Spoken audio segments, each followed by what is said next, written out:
किसी भी नई मूवी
थोड़ा सा यहाँ चेक करो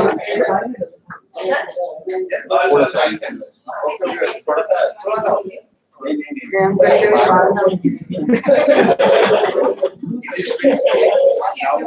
परफेक्ट बस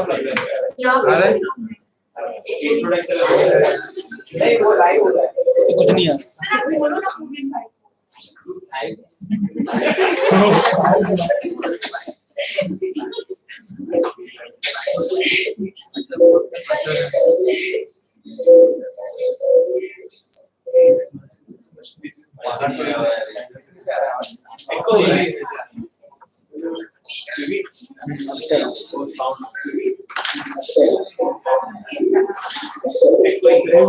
तूने कनेक्ट किया ना नहीं कनेक्ट किया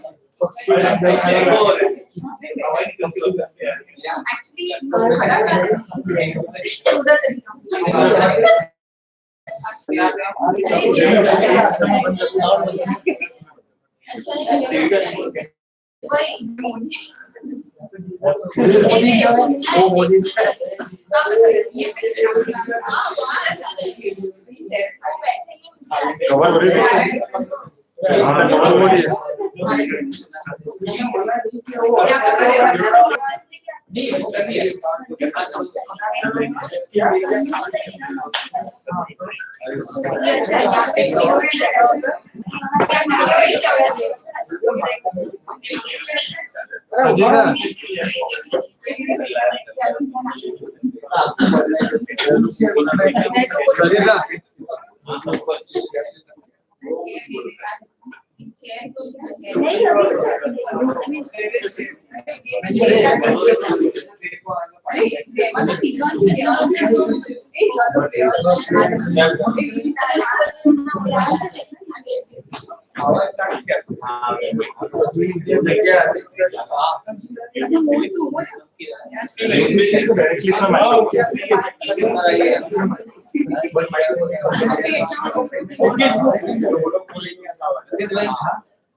live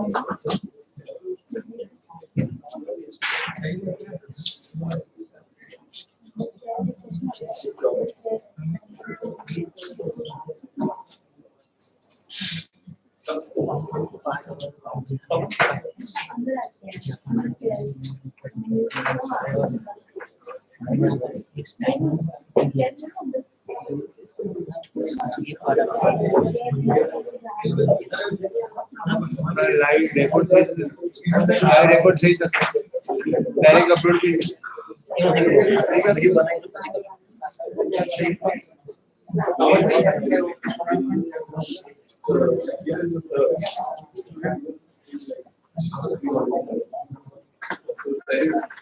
live stream.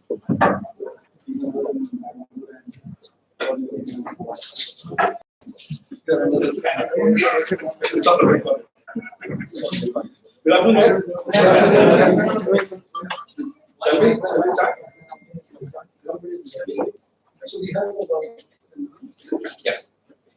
It's 3:45.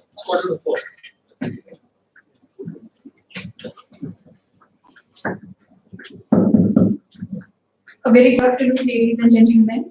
I heartily welcome you all for the Axio Talks.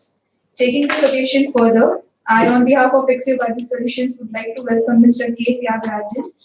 He is a founding team member and director on the board of iCreate and a mentor in residence at IIT Gandhinagar. Mr. Thyagarajan was earlier Chief Executive Officer at Nirma Labs Technology Incubator. Prior to that, he was at Mott MacDonald Private Limited, serving in various capacities, starting out as a management consultant to heading their India operations as General Manager, HR and Learning and Development. As a management consultant, he was associated with various advisory projects and consulting engagements for MNCs, the World Bank, ADB, EC, etc. He has on board of studies in academic councils of some of the leading universities. He is an active educator and trainer involved in conducting programs for professional managers, management students, and teachers. Mr. Thyagarajan is a mechanical engineer by education with post-graduation diploma in business and industrial management. Now, I would like to invite Mr. Leo to present the bouquet to Mr. K. Thyagarajan.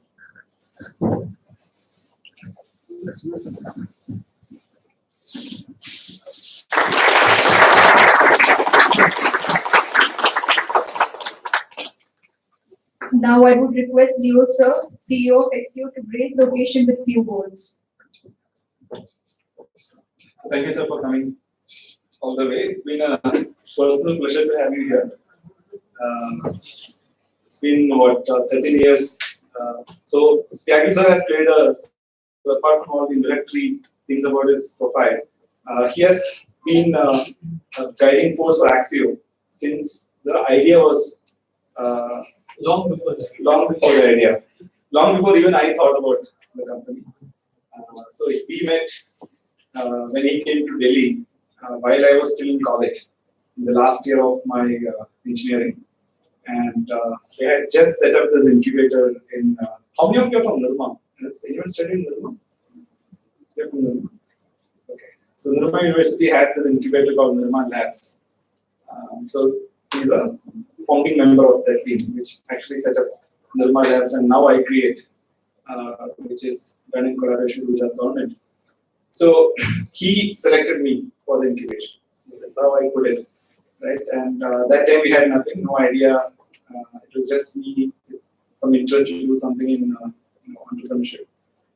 So Dr. Madhu Mehta and Tyagi sir, they were the ones who selected our project, funded it, and got us the first support to believe in this project. Like this idea of helping to bring out a product to stop bleeding was something which they supported first, and that's why we are here today. So it goes long back, almost 13 years since I've known him, and he has, as rightly put, he has donned many hats in terms of guiding people like me or anyone who would like to start a company. Maybe few of you will. So he's a guy you should go to, who can guide you, and not just about technology or anything, but really behind all this, we need to think of how to build a team, what values you need to have as an organization.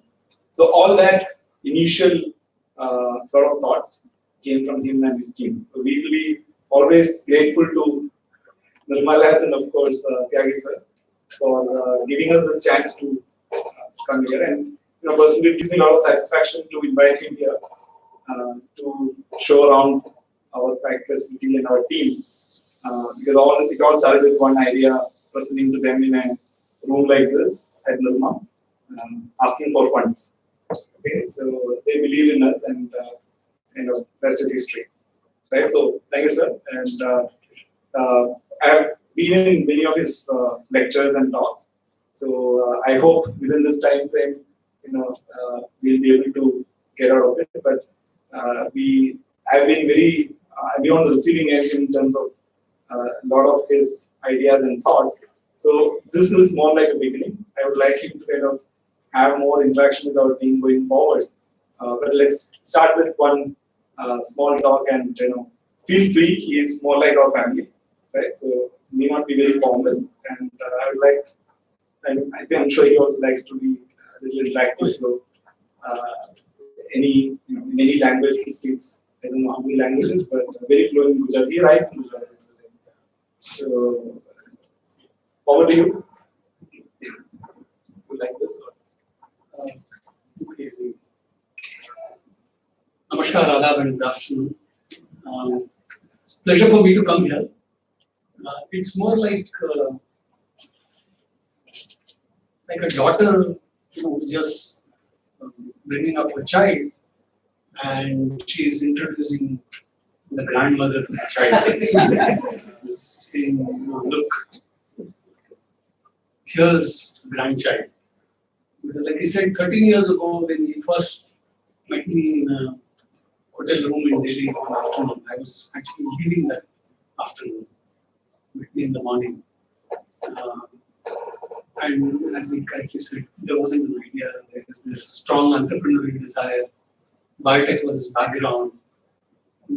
And we had a tagline. We still have that tagline all these years. We say betting on individuals, not on ideas. I'm very happy that we stuck to that tagline.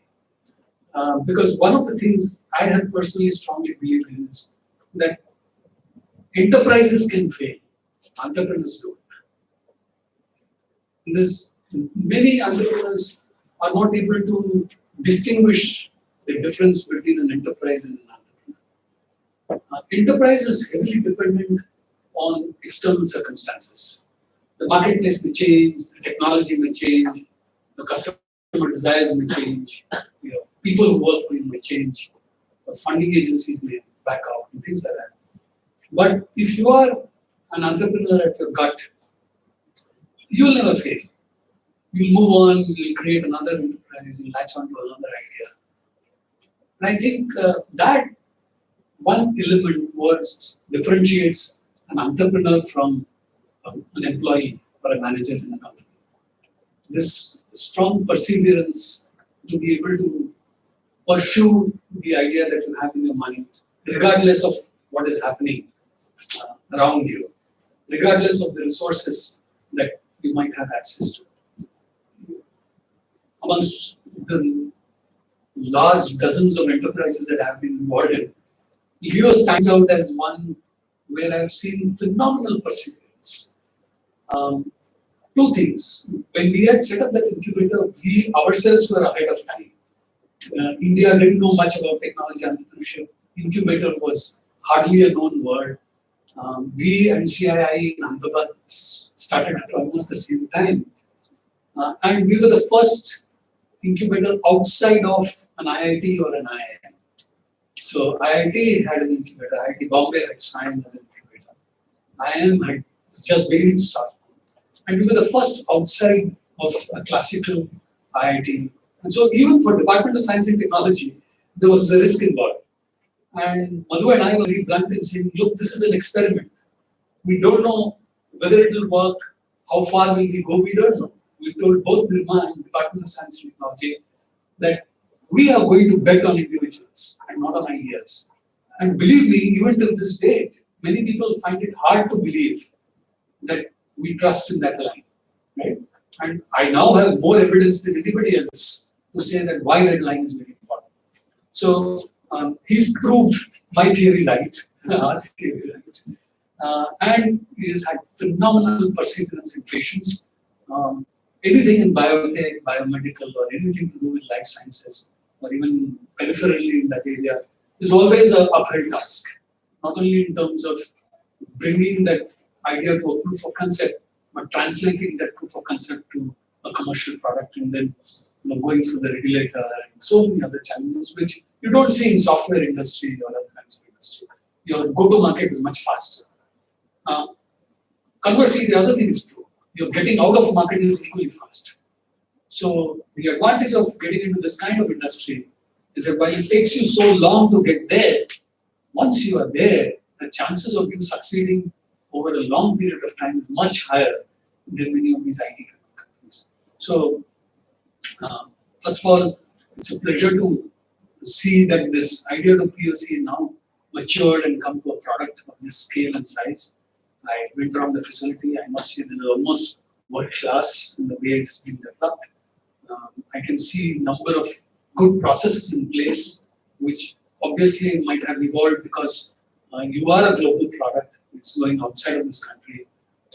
So one advantage of dealing with global markets is that it forces you to put in so many rigorous processes and systems in place. Not that as Indians we are not capable of doing it for domestic products, but we somehow are very lethargic, and we don't give so much importance to quality, processes, timeliness, customer care. We take things for granted. We are a large population where our domestic market is so large that we think कुछ भी बनाएंगे बिक जाएगा, सस्ते में बनाएंगे तो भी बिक जाएगा, बहुत महंगा बनाएंगे तो भी बिक जाएगा, थोड़ा क्वालिटी भी कॉम्प्रोमाइज करेंगे उस किस्म के कस्टमर्स भी हैं, एकदम निश बनाओगे तो उसके लिए भी कस्टमर्स हैं. So India is a very interesting, diverse market. You can have this 5 rupee glucose biscuit, and then you can have a very high-end, lavish food in a restaurant. So while India gives you those kinds of market opportunities, but because you're not working in restricted, niche and very quality-sensitive markets, we have not created the culture for high quality. Whereas I can see that once you are a global product of this kind, systems and processes become part of your DNA, and you start breathing in the way you are. So congratulations to all of you that you chose to be employees, or I think employee is not the right word, but you chose to be part of the Axio Biosolutions family. And I think that is where I want to spend the next few minutes. It's saying why organizations need to be families and not an employer-employee kind of transactional relationship. Most of you, for how many of you, this is the first job? वो आधा एक तो हिंदुस्तान में हम आधा हाथ ये सोच करके कि हमारे जैसे और कोई लोग हैं या नहीं है, पहले तो उस दुविधा में आ जाते हैं. If I am alone, I don't want to see myself isolated. But if there's somebody else, I don't mind.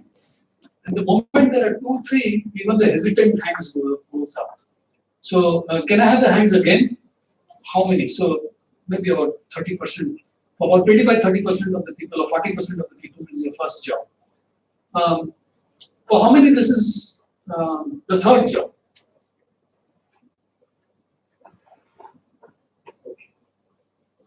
And how many of you have work experience which is more than 7 years?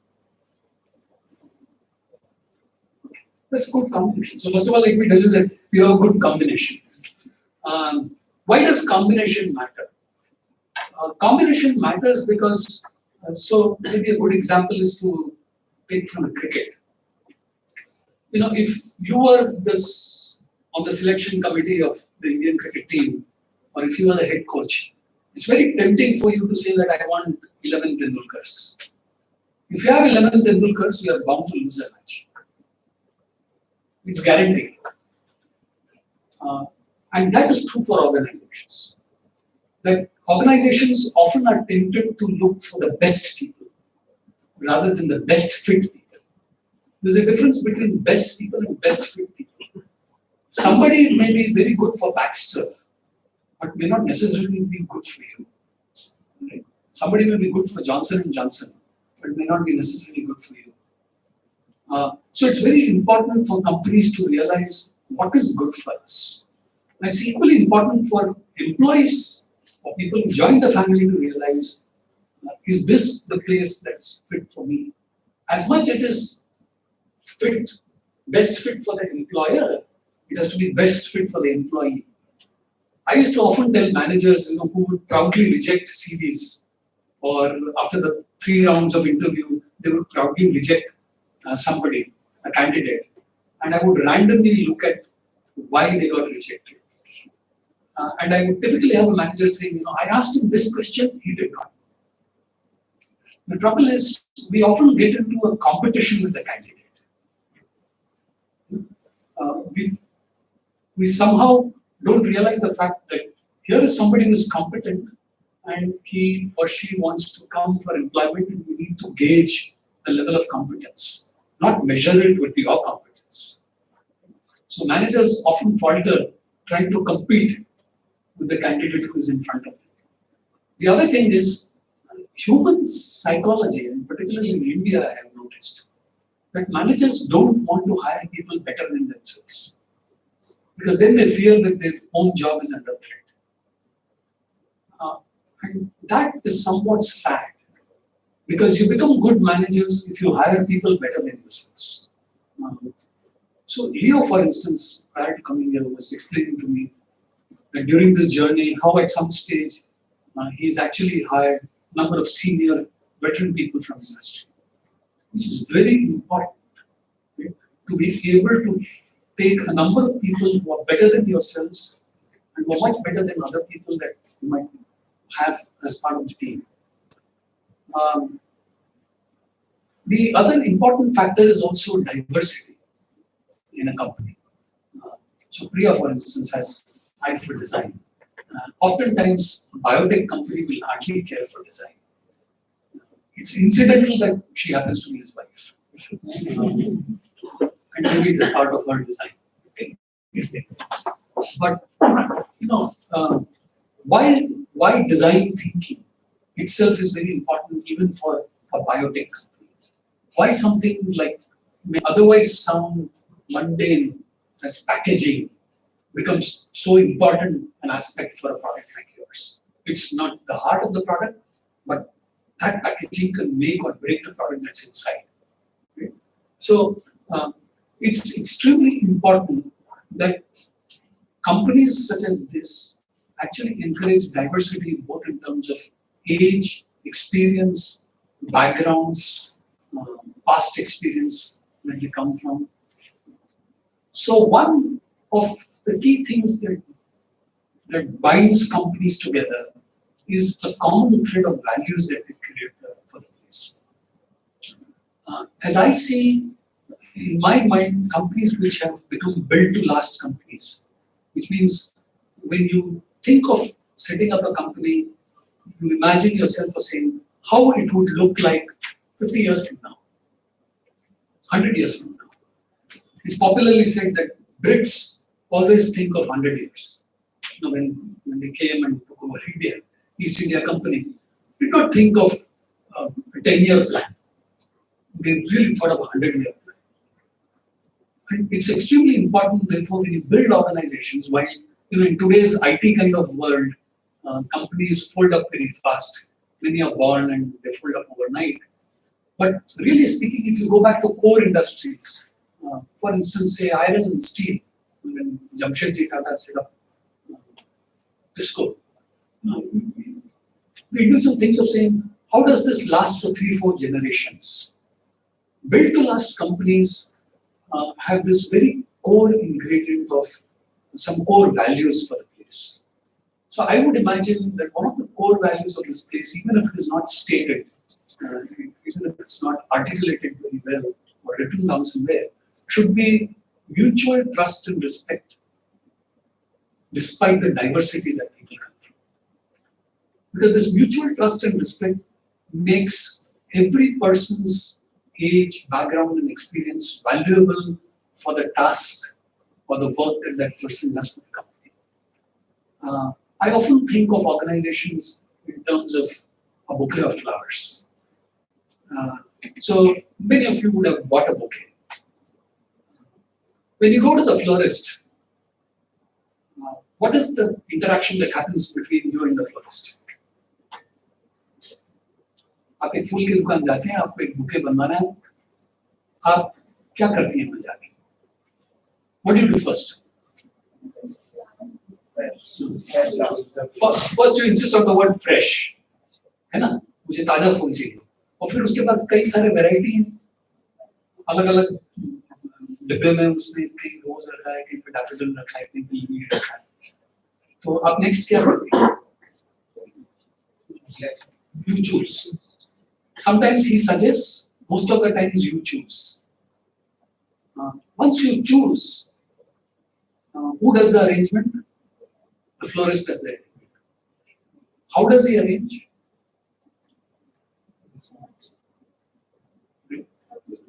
Yeah, he mixes them, but he also is careful about the height of the flowers or the stem. He's careful about the colors, that either they are contrasting or they are matching. When he puts that bunch of flowers together, does it still become a bouquet? No, it doesn't. So what does he do before he does anything else? What does he do before tying? Wrapping. What does he do before that? What does he do before that? हम mix करते हैं, उसको सीधा करते हैं, ठीक करते हैं, हाइट को सही करते हैं, तो कुछ और करता है, पानी डालता है, फिर उसके पहले क्या करता है? He makes sure that from one basket he picks up some green background. Okay, he picks up green leaves or green bunches of leaves, and he puts that as the background, in front of which all these flowers all of a sudden look very different, right? Then he has to put them together, he has to water them together, and then what does he do? He kind of puts a rubber band there. He puts a rubber band to hold it. Now, in terms of value of each raw material that he has used, the rubber band is probably the least expensive, but the rubber band is the most critical. If you don't have that rubber band, all of the flowers will fall off. Often in organizations, we overlook people who do critical functions, which may be the least paid salary in the company, but it's the most critical part of the company. I used to work under a boss. My managing director used to be in Bombay, and he would come visiting the office and check only three things. He would first run his finger in all corners to see whether there is dust. And therefore, he knows whether people keep the place clean only in areas which are visible, or they really clean it where there are areas which are invisible. The next, he would talk to the receptionist. Of course, this is an era where the receptionist was a very important individual in the office. And then he would go and check the toilets. He said, these are the only three things that define how this organization has been set up.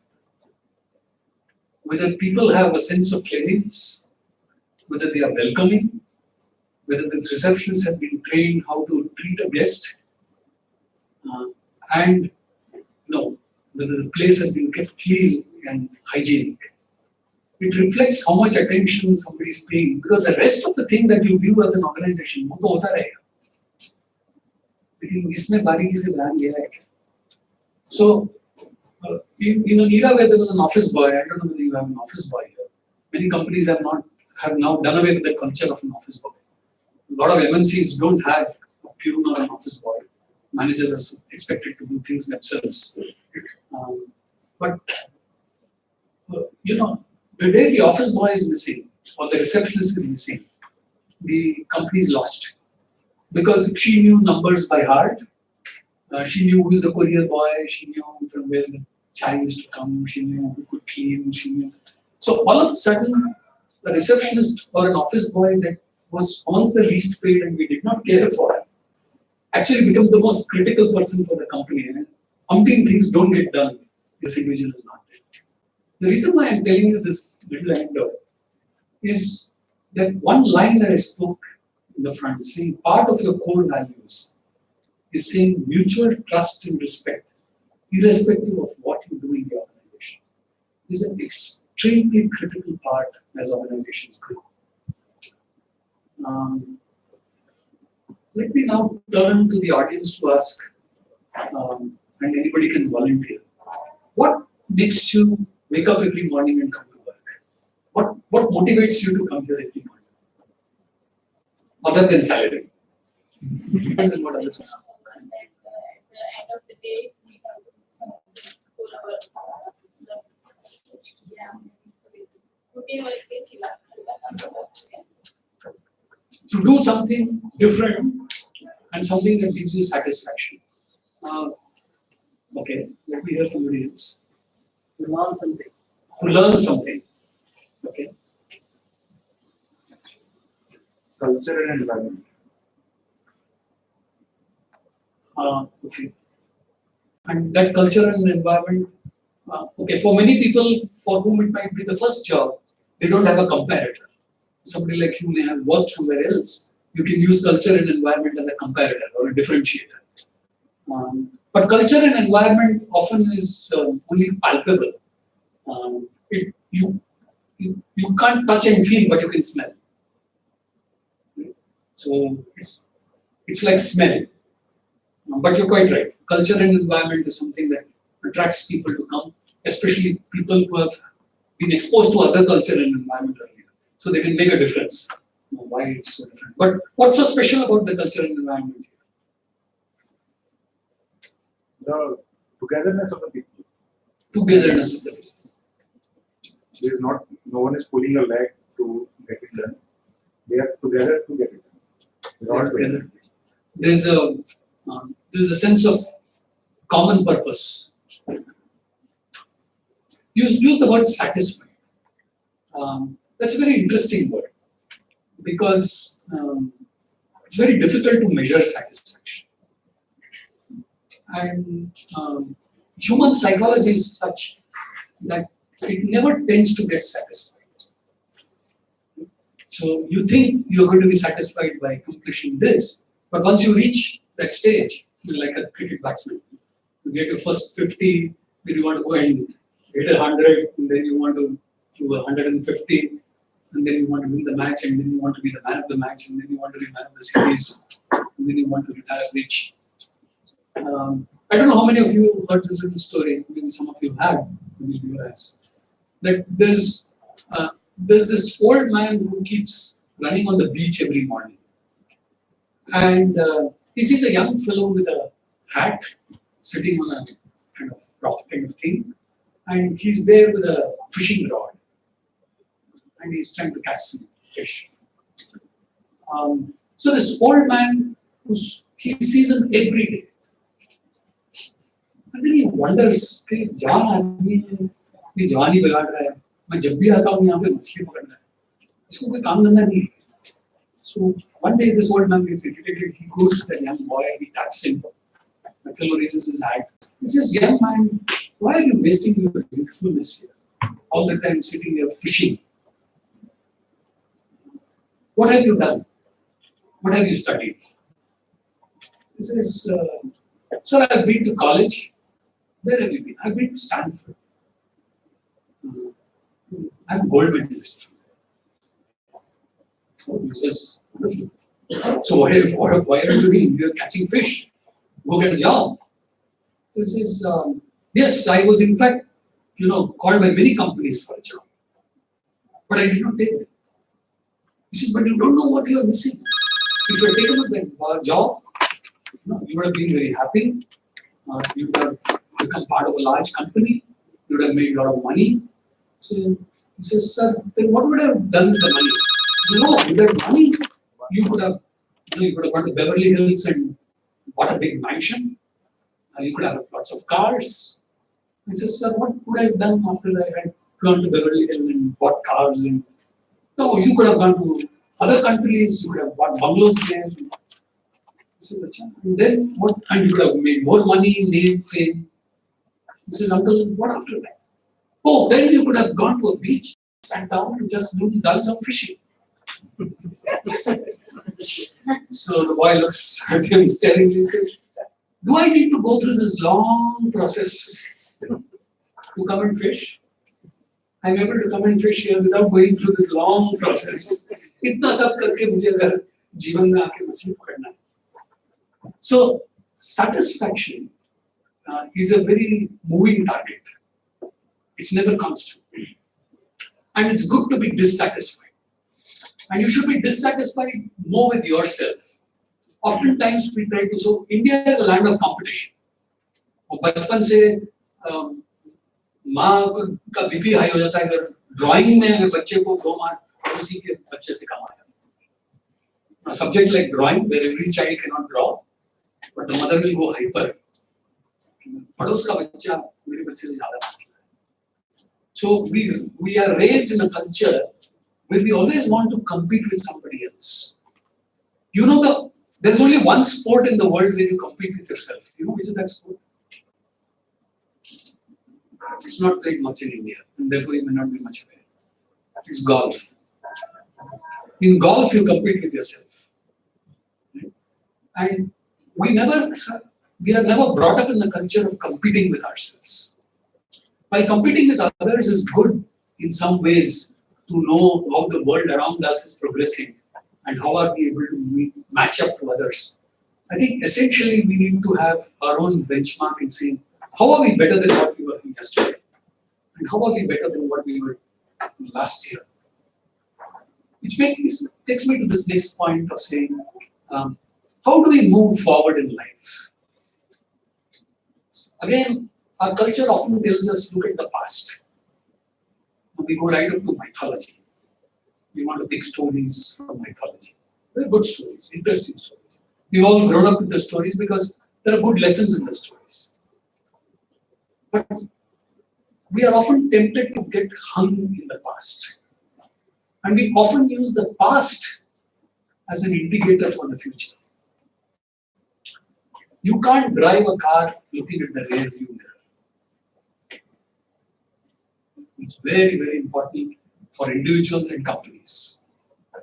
You can't drive a car by looking at the rear view mirror. Which in organization terms, it also means that what got us here will not get us there.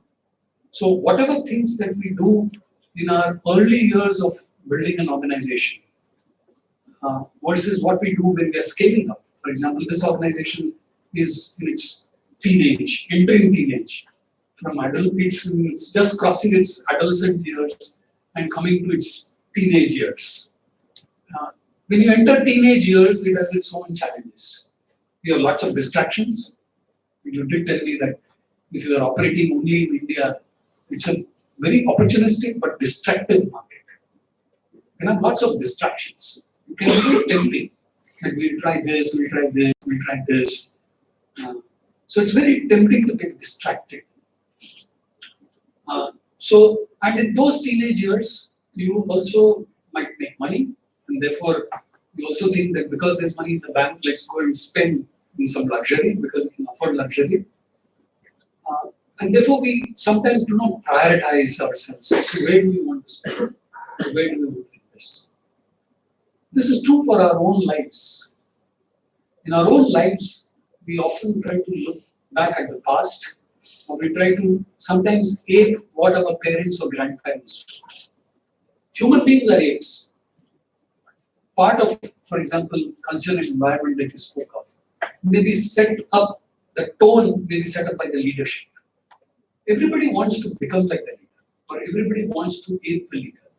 And almost all of them do it unknowingly. We are not very conscious. We actually try to ape somebody. As young children, when cinema was very popular, everybody wanted to be, in my years, everybody wanted to be Dilip Kumar or Madhubala. My Hindi cinema era stopped there. If somebody asked me, who's a pretty actress, I can't go beyond Madhubala. And the reason why you recall Madhubala is because people have never seen an older face of Madhubala. She died very young. So when you don't see aging, in your mind, what is etched is only the pure beauty at a certain age. And people get hung up like the way I am hung up. I think there can be no beautiful face than Madhubala. Likewise, in life, we tend to kind of say there can be nothing better than this. And the fact remains that world is evolving so rapidly that you can't actually say that there can't be anything better than what it is now. When things try to get better, we also discover that we are letting our lives to be driven by sources that are outside our control. You now see technology coming into almost everything. You see artificial intelligence, you see machine learning. You almost try to wonder that a few years from now, almost everything will be robotic. There are many pluses, there are lots of minuses. And as we evolve like a society, we must be very conscious of the fact that how much of technology do we really want it to invade into our lives. Let's take your simple mobile phone. I had the smartphone parked in my cupboard for 3 years. I just had a Nokia Hatoda phone until last year. Because I wanted only 3 features in a phone. That I should be able to make a call, I should be able to send an SMS, and it should have a touch. One of the reasons why I'm reluctant to adapt myself with smartphones is because the power of that technology expects speed of the user. So, WhatsApp. You will be find me as a user who never uses it. My only utility is if I am traveling abroad, it allows me to make a good, efficient call. Or if I am calling my daughter who is abroad, it allows me to make an efficient call. I don't use it otherwise. You might say that I'm outdated and I don't appreciate its features. Well, I do. But one of the downsides of instant messaging, and it is an instant messaging, is that the expectation of the sender is that the user will read it as quickly as possible. And he or she will also respond to me as quickly as possible. What that has done to human lives is that it has taken away from us the power of pause. Pause समझते हैं? एक ठहराव चाहिए. आदमी को सोचने के लिए कुछ समय चाहिए. Because we have lost the power of pause, I can see that people land up writing whatever comes to their mind at that instant. So you're not very careful with the words you use. You want to convey something, but you land up conveying something else. Because of speed and space restriction, you might be incomplete in what you are conveying. And we are not trained to prioritize our messaging, and therefore what is very important is something that we'll tell last, or we muddle it up somewhere in between. So the real message is something that's lost in the messaging. And therefore you can either lose business or you can lose a relationship because you've not handled that tool very well. More importantly, you've not paused before responding. We must, as individuals, learn to pause. Pause is a very powerful tool because it allows you to reflect. It allows you to stand still for a while and ask yourselves the right questions that you've never asked before. Pause is also something that involves only you. It does not involve anybody else. Nobody comes and influences you. You can close your eyes, pause, and reflect. Because without the power of reflection, you are never going to be able to find faults with your own self. Our examination system has taught us to be evaluated by somebody else. Our system has never taught us to evaluate ourselves. Reflection and pause allows you to reflect yourselves. And you don't have the fear of being measured by somebody experience. But reflection is important because it tells you what worked and what did not work, and why I should do something different or differently when I do something later in life.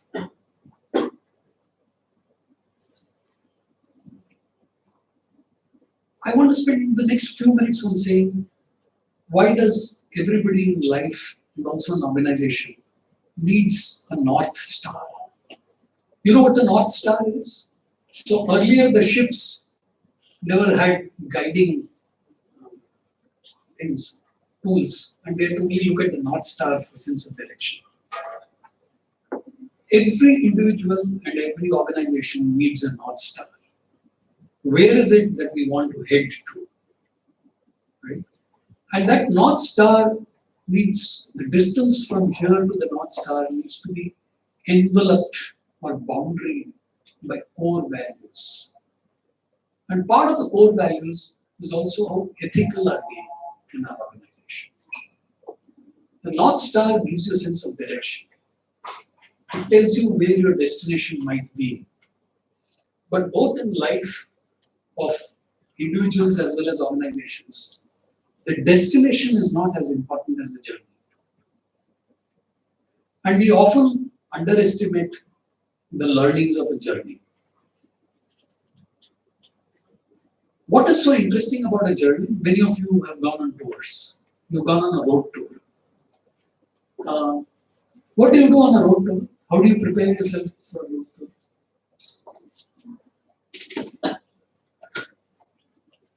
Taking care of each and everything what they need. Very well. So you plan. And you put a lot of effort in planning. Right? What are the key elements of the part of that plan? The basic things. Yeah. And especially I'm emphasizing on the road tour also. There is a sense of direction. Yeah. So you need a map.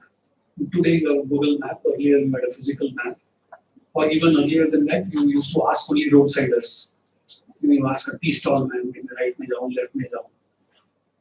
A functioning vehicle. But once you have a map and you have a destination in mind and you are on the move, what is it that you keep looking frequently? Fuel. Yes. What else? Milestones. How far have we come and how far we are yet to go. Both in life of individuals and organizations, milestones are very important.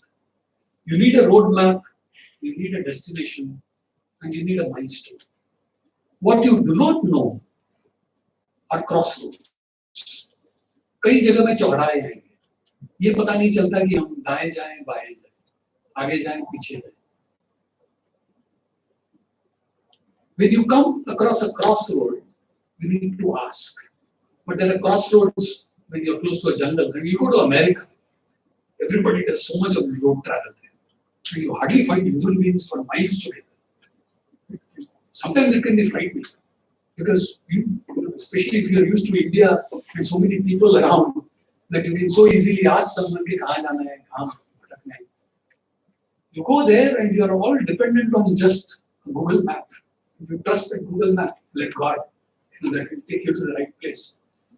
2 years ago, I was in Israel, and it's a small place. It's as big as Ahmedabad. In fact, if you buy a 5-geared vehicle, you can't use the 5th gear because you might run into an enemy country. It's that small. Put your 5th gear and you're almost close to an enemy country. So you have to be very careful. And we used a Google map there. And we discovered 15-20 minutes. Every time it would bring us to the same place. It would say, go right, go left, turn down, but back you are to the same circle. But it's not well mapped. It's not, every place has been not well mapped. But milestones tell you how far you've come. Crossroads throw up puzzles. You don't know right or left. And that's where there is an important of somebody who is a life coach or a mentor, or somebody who you can look up to tell you, give you a sense of direction. it is good to be lost, and one need not be afraid of losing one's path. Many of you are young, some of you are very senior. In your own career, you might find yourself lost very often. And you might come to a crossroads saying, should I continue doing this? Should I do the same thing? Or should I really switch over and go to a completely different industry? Or should I go to another company where I'm told that there is better environment, better culture, but it is still hearsay. Somebody is telling me, but I'm not so sure. The power of pause, the power of evaluation, the power of being able to ask the right questions allows you to find the next right turn that you have to take.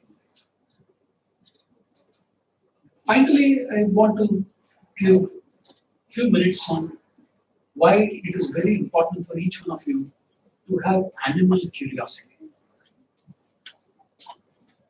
Again, sadly, our education system has killed animal curiosity. We have tailor-made curriculum. We have set questions and set answers. And in fact, go back to your school days. If you solved your mathematics questions through different method, or you avoided one step, the teacher gives you 0 mark. Even if you have the right answer, but because you did not solve it the way the teacher taught you in class, she thinks you have done something wrong. Therefore, we've been all brought up to follow instructions. Do as you have been told. Because we have been grown up following instructions, we have lost this animal curiosity. That's why you don't find many interesting products of India. Rarely. Axio is an interesting breakthrough product from India. In fact, if I was to look at products in terms of innovative and breakthrough products, there are not many products that come out. And it's not to say that Indians can't think differently. In fact, some of the top minds in the best companies worldwide has Indians as part of their R&D team or new product development team. But they operate in an ecosystem and in an environment where experimentation is encouraged. More importantly, where failure is tolerated. We are in a society where we don't tolerate failure. Again, going back to my drawing class thing, if the child fails in maths or drawing, the mother's blood pressure shoots up. Now, one must understand that not all children may be good at maths. Not all children may be good at language. We expect a class 10 student to choose between biology and mathematics, imagining herself to either become a doctor or an engineer, as if there is no other career in the world. As if music is not a career, writing is not a career, painting is not a career, pottery is not a career, dancing is not a career. All of them are careers. So in life, you have to ask yourself where your sweet spot is. What is it am I good at doing? And what is it that gives me joy? So one of the things I would be very happy, since so many youngsters in the room, is for you to maintain a small little personal diary. In the personal diary, you must list out and say, what are the things that I am good at? What is it that I can get to being good at? And what is it that I can never do? ये मेरे बस का रोग नहीं है. Let me tell you that it's very difficult to discover what you like. Like is like beauty. It is in the eye of the beholder. वो आज पसंद आया, कल नहीं पसंद आया. Right? Liking is something that may change with time, circumstance, surroundings, so many other factors. But whatever are core characteristics of an individual and in competencies that you've developed, you must ask yourself, what is it that you're good at? What is it that gives you joy? And what is it that you could get better at doing? But importantly, what is it that you hate doing? It's always good to list out a negative list. Because what is it that you like is something maybe you never were given an opportunity to discover. You might discover only if opportunity comes. But what is it that you hate to do is something वो बचपन से पता है. ये तो मुझे करना ही नहीं. So if you have a good control of on your negative list, the chances are that you will start doing things that you like to. Like list will automatically come. That's true for organizations. We want to, for instance, diversify. Or we want to add new product lines. Or we want to go to different geographies or different markets or different types of customers. As a company also, we should ask the same questions to ourselves. What is it that we are very good at? What is it that we can get to being good at? And what is it that we must not even attempt? You know, it might sound as a fantasy to be something great to pursue, but maybe it is not worthy of pursuit. Maybe they are not cut out for it. Maybe it is a big opportunity, but it's not an opportunity that's right for us. We would rather put our energy on something that we are either good at or we can get better or get, become good at. So this discovering the sweet spot for ourselves and for the organization is what makes this journey collectively very enjoyable and fruitful. Every company has a vision and a mission and its own values. I find that there are posters around this company which has vision, mission, and values. Vision, mission, and values are often germinated out of the first set of people who found the company. And they are meant to be kind of lasting over time. I was just telling Leo that the tagline that we had put below Axio Talks in our very early years, stop bleeding instantly, has still remained the same. I'm very happy that it has remained the same. Because when it was first coined, I was worried about the word instantly. Because instantly we mean differently to different people. For you, 10 seconds may be instant. For somebody else, 15 minutes may be instant. So the fact that you are comfortably living with that tagline tells you that the market has accepted whatever the instant in which this product is behaving the way it ought to behave. So instantly is irrespective of whether it's few minutes or seconds, irrespective of whether it's a spot of an accident or it's a doctor or it's a caregiver, irrespective of who is actually handling it. In their minds, under those circumstances, it has been instantaneous. So that word instantly has withstood the test of time. Whatever vision, mission, and values that we create for an organization has to withstand the test of time.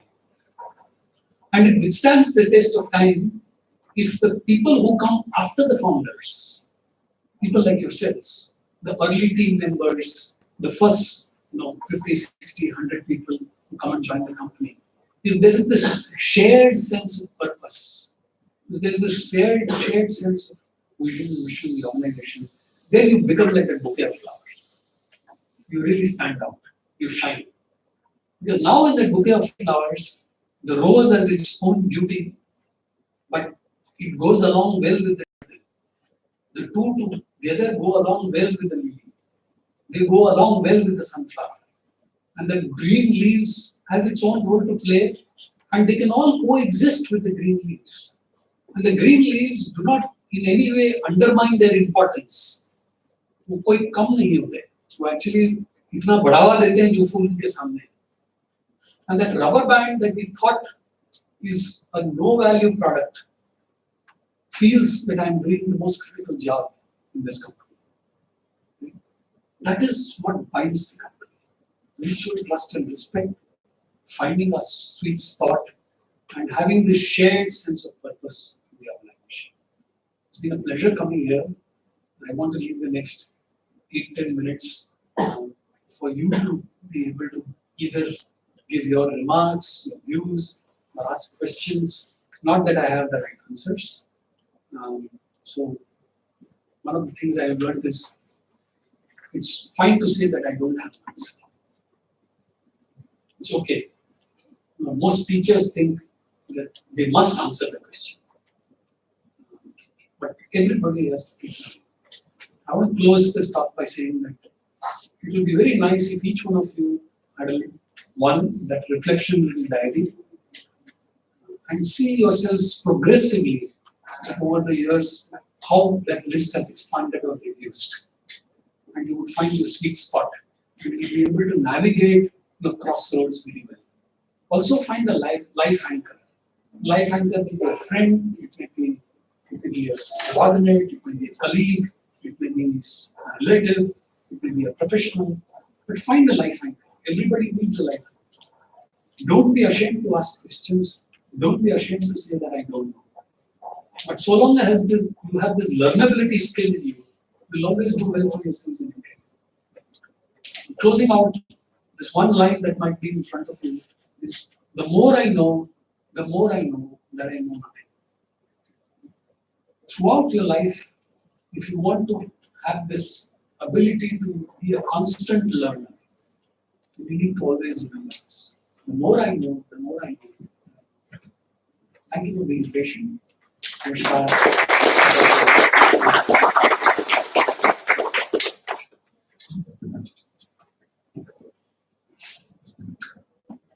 Thank you, Mr. K. Thyagarajan, for your valuable insights. Now, anyone would like to ask any questions?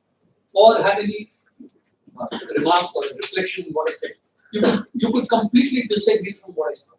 So I would find it very interesting if somebody were to stand up and say 3 things that I said made no sense. Or you completely disagree with what I said.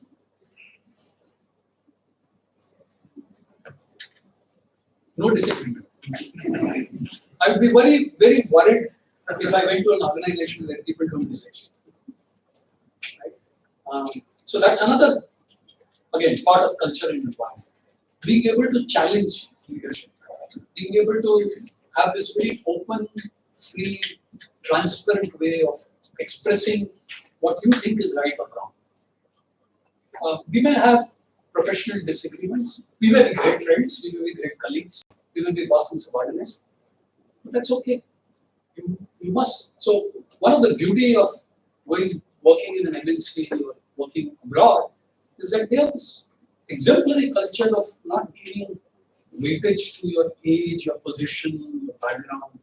You could be a youngster just fresh in the office and you can go up to the MD and say, look, boss, you messed around with this company. In India, the chances are that you'll get fired. But in the US, you are a potential MD 25 years later. Because if you really thought that the MD messed up, and if you really learned lessons from what is it that he's doing wrong and has done wrong, then you prepare yourself in being a better manager as you progress in the organization. To be able to spot something that's going wrong and to be able to learn from it rather than criticize about it is something that makes you a better manager. So if this is a company where everybody agrees with Leo, then I think I need to have a few hours session with Leo. Saying that I'm a little worried about the culture. People don't disagree.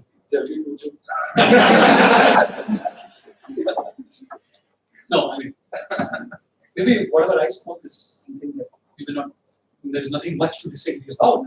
But I just said that this whole culture of being transparent, open, and being willing to disagree with your superior is something that good, innovative, progressive organizations must have as part of their DNA. People should not worry about asking or questioning or challenging their supervisor. So at least for now, nobody wants to disagree. Okay. But is there a personal experience that you would like to share? Okay, let me ask a question and then somebody will answer. What are the 3 things that surprised you when you joined this organization? Something that you did not expect and you were completely surprised. Openness to talk. Openness to talk. Anything and everything. Yes.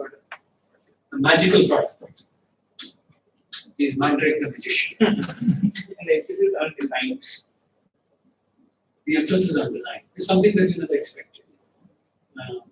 And once you saw it, what did it do for you? Compared to like I'm from R&D department, so like the amount of time we spend in R&D, same amount we spend on design and everything, giving a good weightage to design. Well, that's really fun.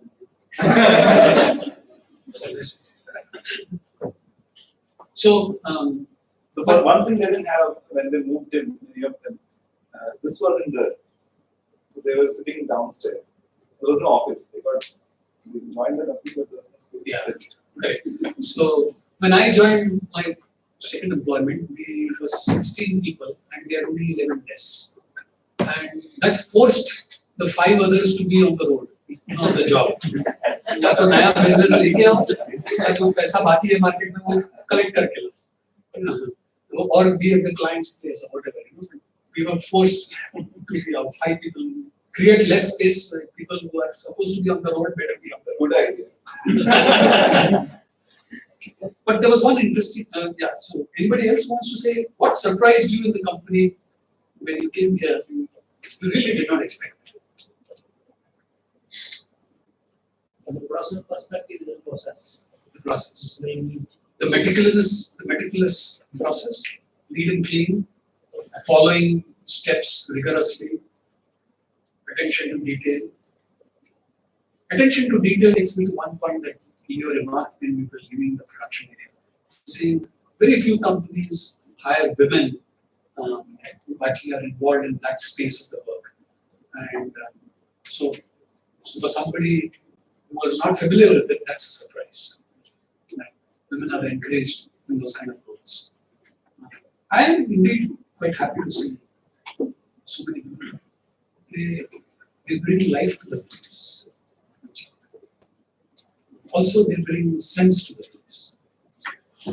So organizations need these two things, sensibility as well as sensitivity. And oftentimes, when you are a male-dominated organization, both sensibility and sensitivity is missing.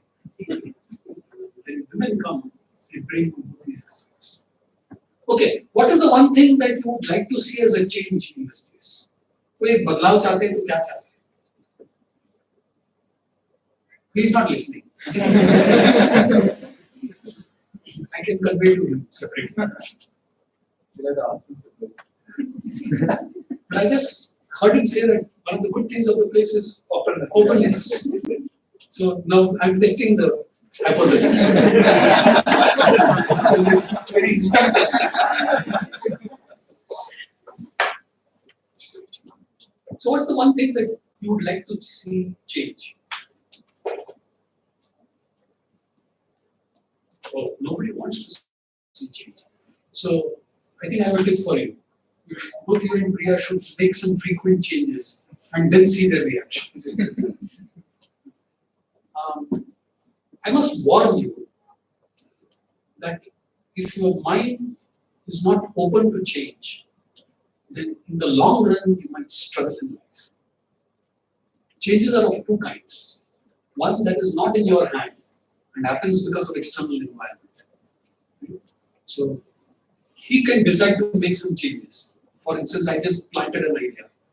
लोगों से जो कम desk बनाओ, कुछ लोग forcefully बाहर रहेंगे. You never know, he may implement that idea. Right? That's a change that you are not prepared for, and you may not like. But that's a change that, really speaking, one needs to be prepared for. So change may happen externally, and then there are certain changes that you should force yourself to change. Because if you don't change the status quo, there is no progress. Now, not all change need to be good. There are changes that might result into something bad. But unless and until you don't make the effort to change, you will never become innovative. There are two very important things for individuals and organizations to be innovative all the time. And you are in a product where innovativeness is part of your DNA. You have to have this animal curiosity and you have to be questioned. It is only curiosity and questioning that will result into innovation. Domestic बिल्ली को देखा है घर के इर्द-गिर्द कैसे घूमती है. The cat keeps moving around and it has surveyed the place so well that she knows कि घर की मालकिन कब किचन से बेडरूम जाती है, कब दूध उबाल के कहाँ रखती है, और उसने इतना रेकी सर्वे करके रखा है कि यहाँ कौन सा ये छोटा हॉल है जिसमें से मैं जा सकती हूँ, दूध पी सकती हूँ और सेफली बाहर वापस आ सकती हूँ। और उस एनवायरनमेंट में कुछ और चेंज हुआ है तो the cat is able to sniff. In life, you must have this animal curiosity, and you should be able to question. If you don't question, then either you're not prepared for external changes, or you'll never force change. So the next time when I meet you, when I ask you this question, what needs to change?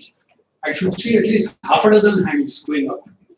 Say, this needs to change. Yes, she has half hand. नहीं वैसे तो मैं continuous ये changes चल ही रहा है अभी हमें मैं जो शांतिला ऑफिस के एक स्मॉल बंगलो तो मैं इंटरव्यू पे आई थी तो मैंने सोचा मैं कैसे ज्वाइन करूँ मतलब मैं कंपनी का सोच रही थी वो बंगलो था फिर भी प्रोडक्ट का भी सोचा फिर प्रोडक्ट कुछ देखा मैंने बोला नहीं ये प्रोडक्ट है तो एक बार ट्राई कर लेते हैं पर उसके बाद जैसे जैसे मैं यहाँ पे शांतिला से फिर नीचे अभी बन भी रहा था तभी हमने तो यहाँ से कंटिन्यूअस और हम भी जो इसमें कुछ भी ये पूछते हैं कि कुछ भी इसमें आप इम्प्लीमेंट करना चाहते हो हम सजेस्ट करते हैं फिर वैसे चेंजेस कंटिन्यूअस चालू ही है अभी भी तो मतलब ऐसा नहीं है कि कुछ इम्प्रूवमेंट नहीं हो रहा मतलब चालू ही है तो ऐसा किसी का अभी ऐसा है नहीं कि स्टक हो गया है But you know the interesting part is she said she had come to a bungalow which was an office and she wondered whether this will how can a product be made in a bungalow. What she's not telling, what she's actually experienced, she's now come to an office and she can still sense the flavor of a bungalow. See, the culture of being like a family has continued to be in the place despite the fact that we've grown in numbers. When you're in a bungalow, you still have a feeling of a bungalow in terms of cohesiveness of the family. When you come to an office space like this divided into 2-3 floors, to still continue to maintain that cohesiveness has to be part of that culture. By the way, I mean, the reason why you need to be like a family is because most of our woken hours we spend in our workplace. So our workplace has to be like home. In fact, it better be better than home. Because घर में तो बहुत कम जागते हैं, जाके सो जाते हैं. It's only on a Sunday that you are awake and you are at home. Otherwise, majority of your woken hours are in the workplace. So whatever makes us happy at home is something we should be able to replicate in our workplace. Everybody should come happy and leave happy. You should be eager to come next morning with a smiling face. Right. So who is the oldest employee after you? In terms of number of years, number of years in the company. So she is 3 years.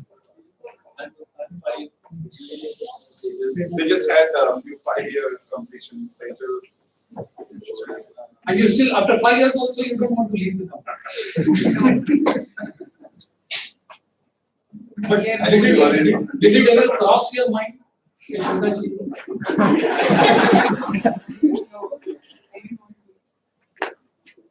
That's very bad. I want to be self-promoted. नहीं वो तो कभी तो शादी करके जाना पड़ता है ना ससुराल मैं के का बहुत आदत हो गया इसके बाद भी She after having a baby, she took a break and then so so that's a good example. So people take a break, people have been here for 5 years, it never occurred for them to leave, which means there is one glue that binds everybody. Sometimes it may be amorphous, you can't touch and feel, but it is hawa mein. It is there in the air. Cultures are not made by bosses. Cultures are made by people who work in the place. Culture is not thrust upon. Culture is what you as a majority of people who come and work here day in and day out, you define the culture. कोई और culture लाते नहीं लोग लाते हैं. I lost 3 minutes past the other day. Thank you.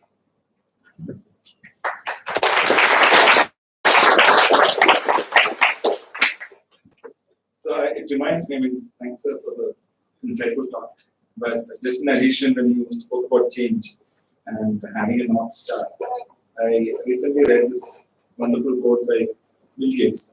Somebody asked him what was your the reason why you are so successful and what you did differently. So he said people often overestimate what they can do in 1 year and underestimate what they can do in 10 years. Yeah. So if you plan, right, it's not a 1 year journey, it's a 10 year, or in companies it's a 100 year journey. Right? So having those anchors sort of probably help you look at this as a milestone in your journey, but not an end to itself. Right? So you have a long way to go.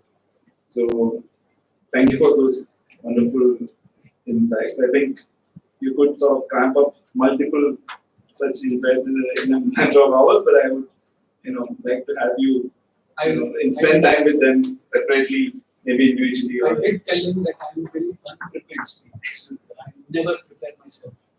I speak spontaneously. I just think as I see what happens and speak. So No, we've had prepared speakers, so it's always good to have unprepared speakers. So then it's more interactive. But thanks again, sir, for making time to come here. I just mailed him saying that I'm coming over here. Can you do this? So he didn't even think. He just said, "Yeah, be his pleasure." But it's really my personal pleasure to have you here, sir. And we have something to ask him. Now, this is a book, I guess. It's about a medical book which they have selected.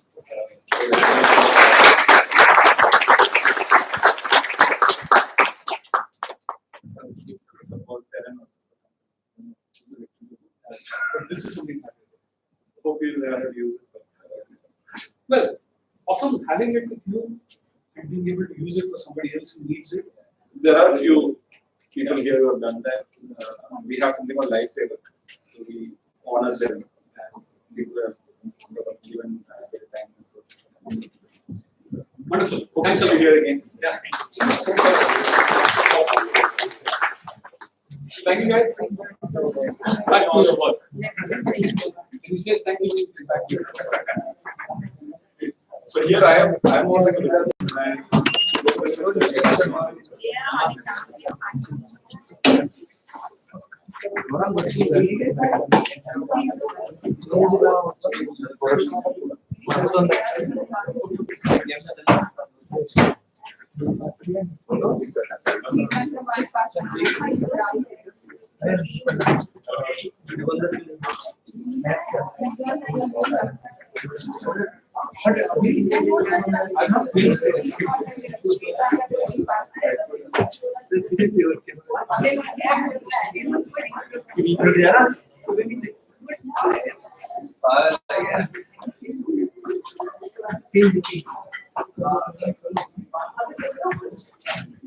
Namaste.